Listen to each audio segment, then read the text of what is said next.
Hey, what up, Pray for Traction fam? So, thick fillet, I haven't really got to drift this car. That's the whole reason I got this car, was to have something to beat on, learn how to drift in, So with the power steering not working in this thing, it's it's a nightmare. I swapped the whole rack and pinion, the computers, everything out of the Parts RX-8 before I got rid of it. And the Parts RX-8 had working power steering. Not sure why it don't work when it's installed on this car. GROM Electronics has this thing that's supposed to force it all to work. That's a dud. I would not order that stuff because it don't force anything to work. It's without the power steering, I'm gonna have to line this out. So basically what I'm saying, I'm gonna go get a practice car. Why not? So gonna be taking the truck and trailer today and picking up just an old beater, non-titled, so that way I can get just a little bit of seat time, figure out what I'm gonna do in order to get the power steering to work on thick fillet, and stick with me. What the hell is this guy doing? With my two younger brothers, because I'm a lot older than them, so in a lot of ways, I kind of felt He like fucking his truck. What the hell? Never asked for. And now my youngest brother is in his. What's up, guys? Got Big D with me. What's up, man? What's up? So we're going to pick up a car, and actually a couple cars. I haven't told Big D one of the cars we're going to pick up.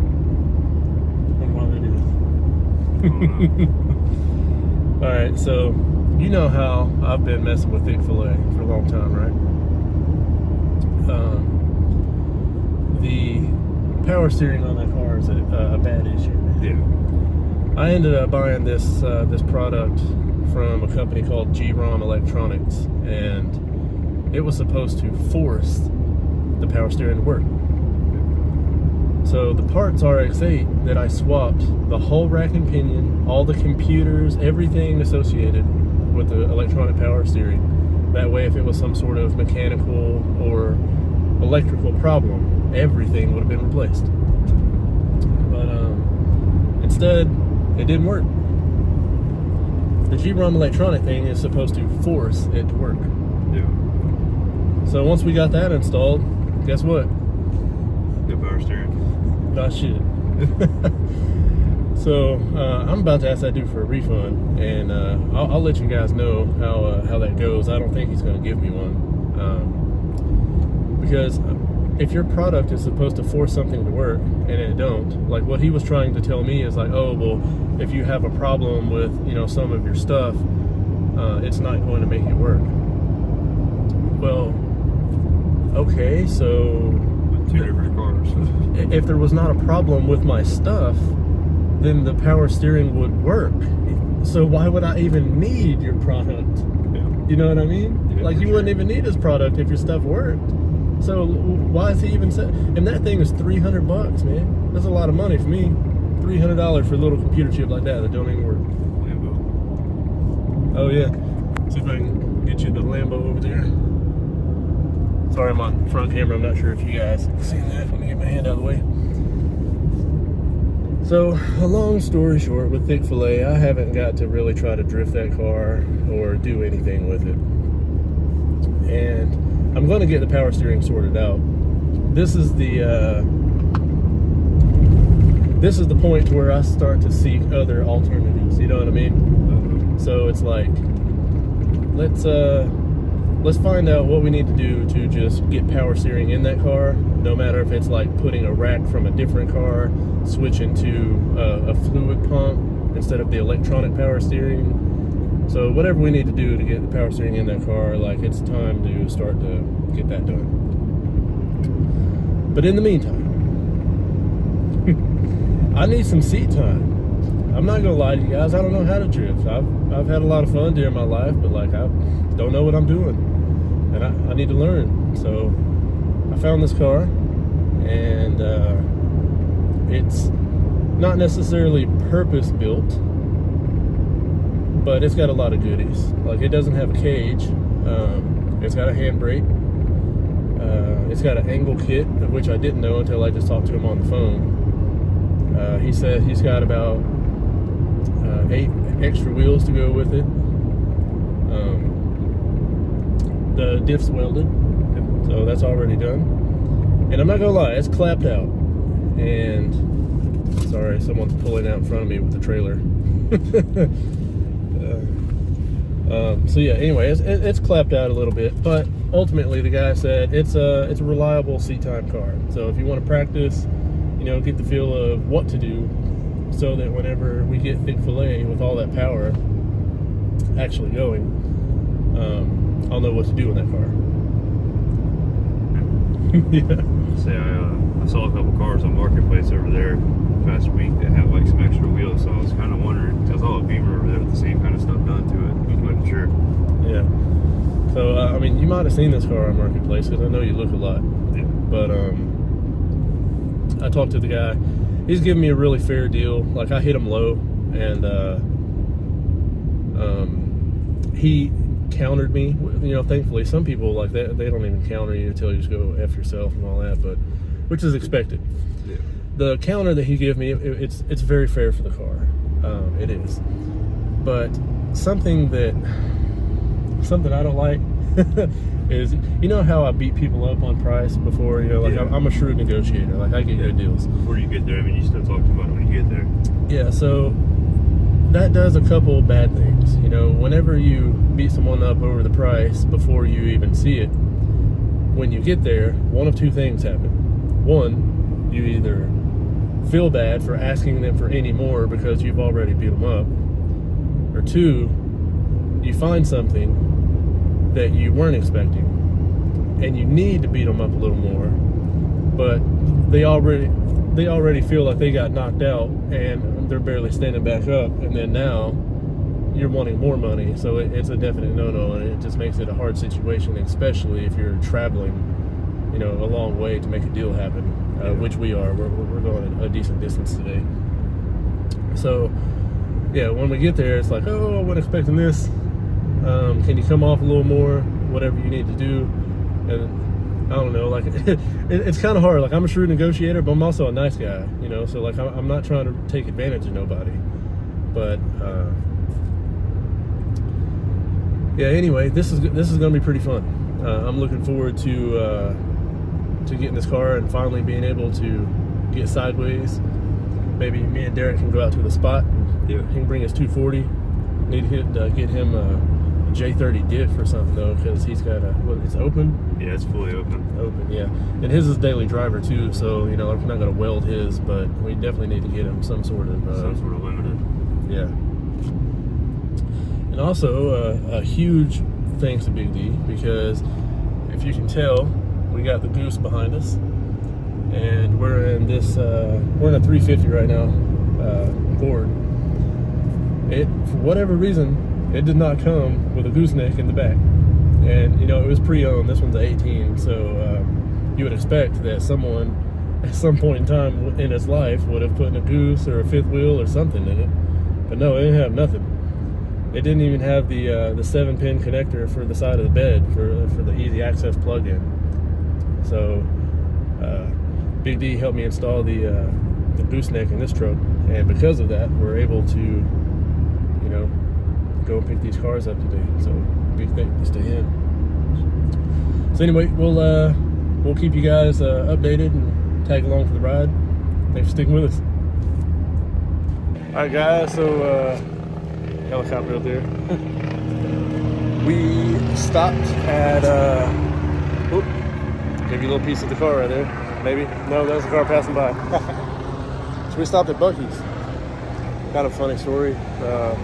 People online, they made jokes calling it like pussies and all that shit, but we ended up getting the car, didn't we, Big D? Oh yeah. There it is. 350Z so far.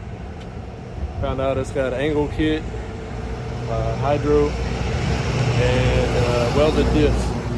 Also a dead battery. That caused us a lot of issues, which is why I didn't get to film it, getting it up on this trailer. You know, I was back then in someone's driveway. They had gravel, and I wasn't trying to eat up the gravel with the welded diff. And so I was just trying to ease out and ended up stalling the car. And with the dead battery, it took like several boost packs. But now we're going to pick up another vehicle.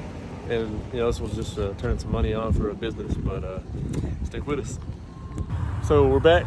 Got the 350Z, trying to get it off the trailer. And as you can see, Big D throwing some air in that front tire because keeps getting hemmed up on the trailer. And trying to get this thing off.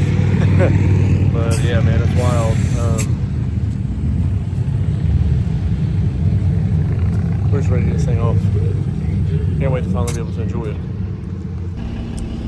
So I got my buddy in his tow truck. He's actually shoving me over on the trailer right now because with where that wheel's been in from the tap on this car, it that feels good. Yeah, it don't want to come off the trailer straight, so you can't just back it straight off the trailer. It keeps going over and like it's gonna fall off the trailer. So had to go to extreme measures just to get this thing off. All right, now that we got it bumped over on the trailer some, got it propped up, he's gonna grab it with this.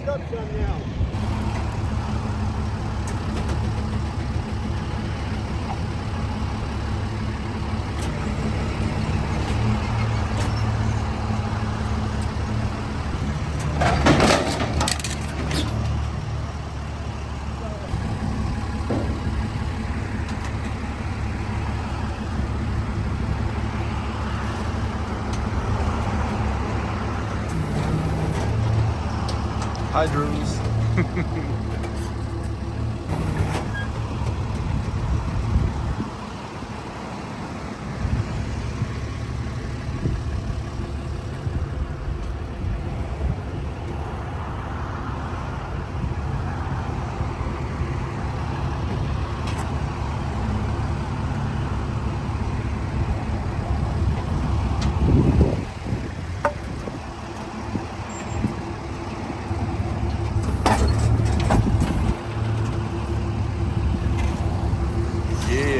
On the ground, baby. My man Joey, always doing it big. All right, she's down. My buddy Joey taking off. Lifesaver getting this thing off for me because where this thing got bumped, the wheels cambered in, and you couldn't just back the car straight off the trailer. Because every time you would try to back straight, it would be coming this way. And it would come so far that the right side was all the way at the edge of the trailer. And every time you would get it straightened out any, it would do the same thing. So he used his tow truck, bumped it that way with his boom so that he was able to scoot the rear end over. And then, as you seen from the video, he lifted the back wheels up to make sure the exhaust cleared on the trailer. I'll show you a quick video of what the issue is. So this right here is where the dovetail of the trailer, because the trailer has a dovetail like this at the end and then goes up to flat. But right here is where it peaks at, and it makes like a triangle house. So that bar right there is where everything's rubbing on. So I'm thinking about cutting down, notching, and then getting a piece of flat bar and then welding it flat across so that it has a structural integrity, but it'll be notched out for lower cars.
Hey, what's up, guys? So with the new drift car, I need to go and get this thing aligned after I checked out the suspension components that I could see, and nothing really looked bent. So someone said it just probably knocked out of alignment.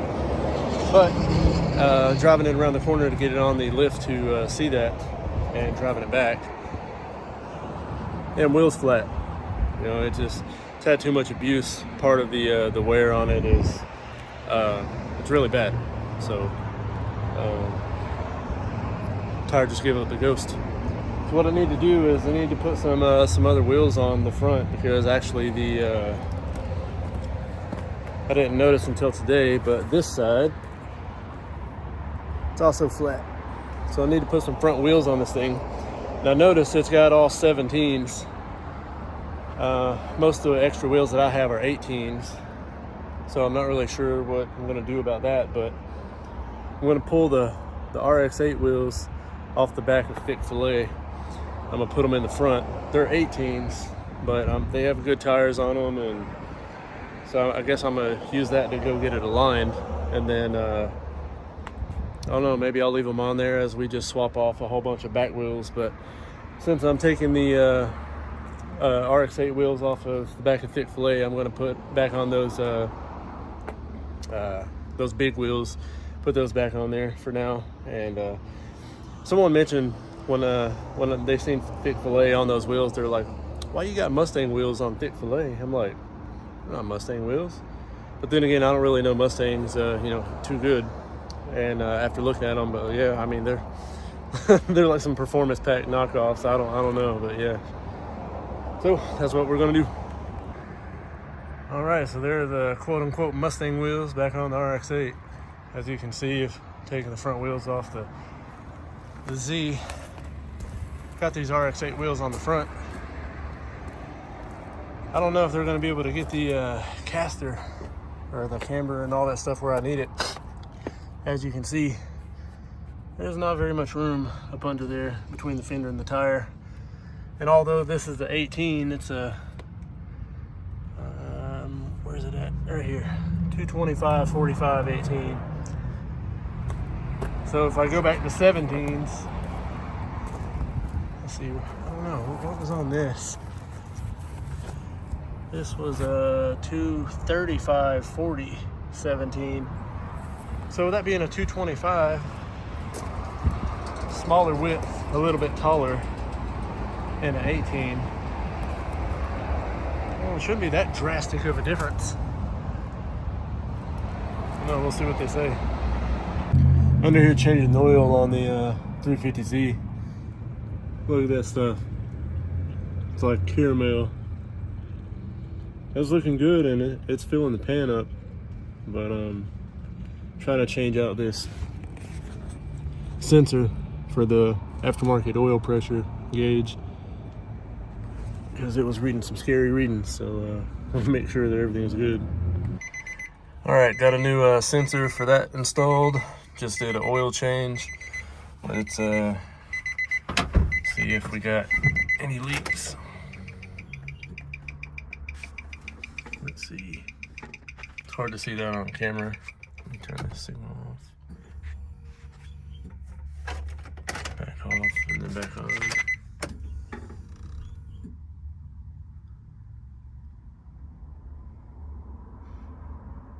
All right, here we go.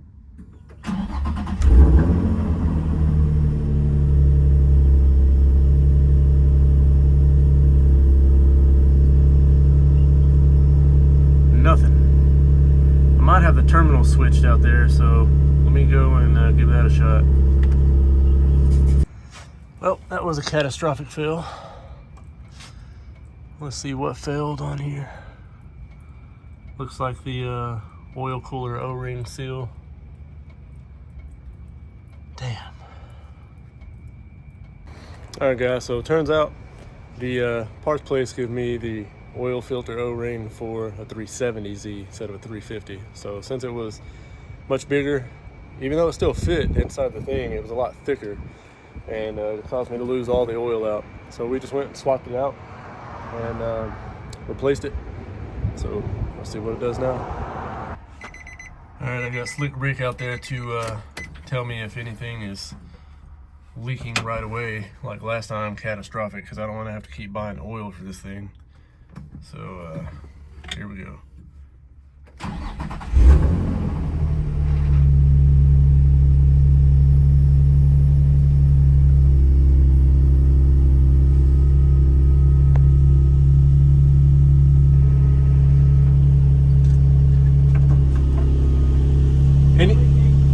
All right.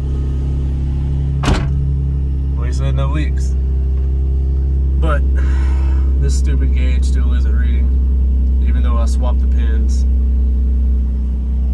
All right, so underneath the car, there's the sensor. You can see that we had to add a ground on that right-hand side, and that's what ended up making the thing work.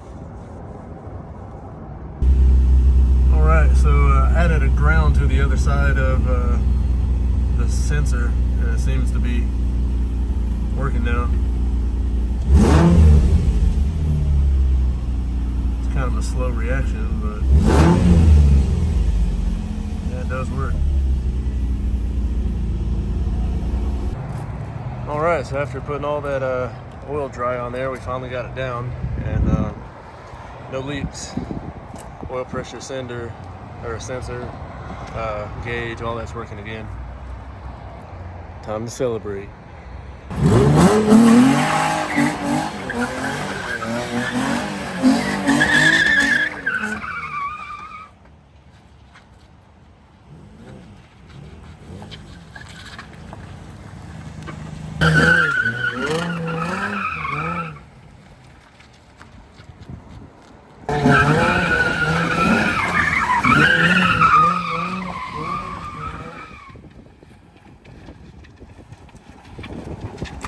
Alright guys, so as you can see, we got the 350 going.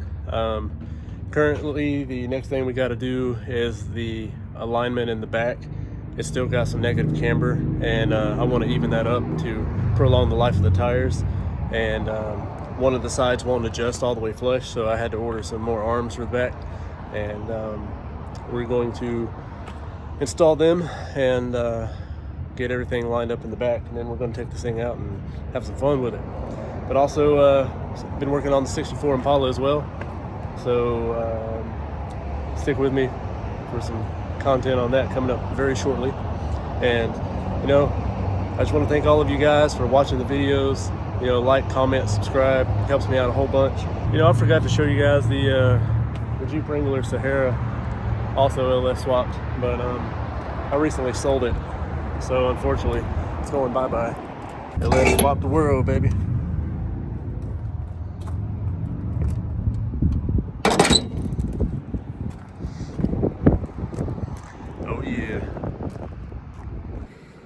Alright guys, so got the new camber arms in finally.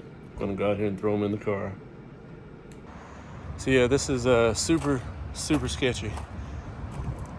Couldn't get that jack under because it's too low. Had to use the high lift jack to get that jack under. This wheel's off the ground. Took the other wheel off the ground. The front wheels are just chalked. I got a couple of scissor jacks trying to just make it a little more stable, but yeah. Got to get under there and switch those camber arms out, and hopefully I don't kill myself in the process, so don't try this at home. Alright, so it turns out that the sway bar on this side, one of the nuts is stripped out, and I don't have what I need at the office to get it done, so I gotta run home. But driver's side, got this one popped out. As you can see, the adjustment's a lot bigger on these new ones, so I'm going to try to get it close as I can to the other one, get everything snugged up, and then get this passenger side one done, get it back on the ground, and take it and get the alignment so I can get this camber at 0. So unfortunately, I lost daylight. Can't see anything up under there. Don't have all my lights and tools. This light right here seems like it's bright, but once you're up under the vehicle, I mean, can't see nothing. So it looks like I gotta head home and grab something to get that strip bolt off with. All right, so there's the new camber arms in. This one was a real pain. Had a strip bolt on the sway bar that I had to buy some bolt extractors, but Anyway, back to the alignment shop to get these things dialed in and get these at 0 camber so that I'm able to preserve a little more tire, get some seat time. Remember, safety first, but it's going to do it for this episode. Hopefully you guys like the new project. Can't wait to get some seat time in this car. Had to get those lower camber arms so I'm able to get these dialed to 0 and you know, save some more time, or save tire and get more seat time. But thanks for sticking with me, guys. Love you. Peace.